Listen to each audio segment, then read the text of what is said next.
the quiet before the storm.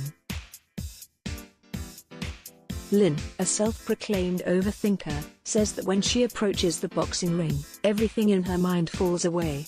There's a moment of peace and clarity, like this is where I need to be. The fight bell rings, the time for peace is over. Now, it's time to hit or get hit. Lynn carefully moves to the center of the ring, where she exchanges a series of punches and kicks with her sparring partner. After a couple of rounds, the fighters hug before leaving the ring in sweat and smiles.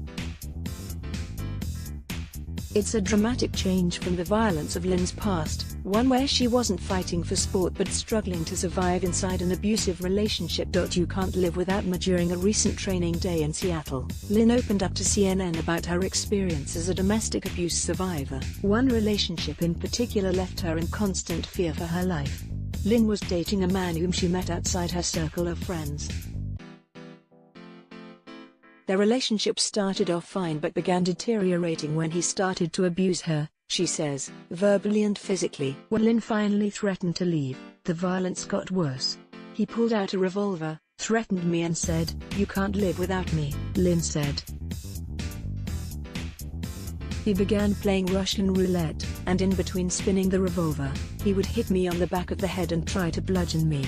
Lynn luckily made it out alive, but she says her ex stalked her for a year and a half, with threats made to her and her family always on her mind. Lynn felt like she could never let her guard down. "When I was being stalked, I was fearing for my life all the time. It's a weird feeling, like you're standing on quicksand." She was only able to free herself from the situation when the man went to jail for armed robbery, she said.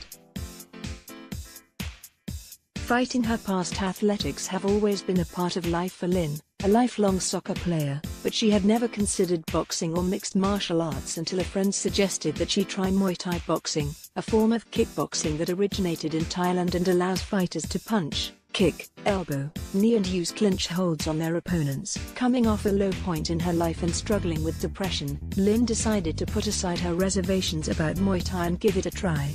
Coming out of a domestic violence past and walking into a gym where men are hitting other people, and there's very few women, it was a big hurdle.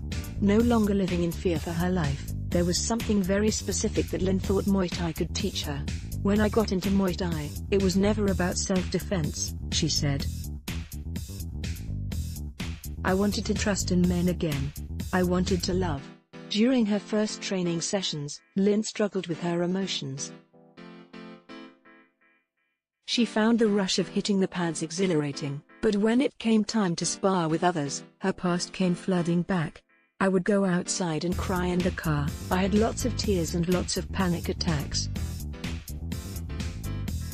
Coming out of abuse, I'd be like, am I an abuser?" But Lynn fought through her pain and learned how to punch back. The moment you hit back, that's what makes you a fighter. With the help of trainers and coaches, Lynn graduated beyond sparring matches and into actual fights. She's now an amateur-level fighter and has had 11 sanctioned fights, including fights throughout Thailand. The next stage. Lynn, who has a professional career in advertising, believes that Muay Thai has helped her move on to the next stage in her life. "Fighting's helped me overcome the things I've been through in the past. The main thing I've gotten out of Muay Thai is to love." Having survived an abusive relationship, Lynn hopes that she can help others do the same by sharing her story and telling others to reach out. Anyone that's trapped in an abusive relationship should find someone you trust and start to talk to them, she said. Choose someone that isn't close to the situation that can provide you with a different perspective.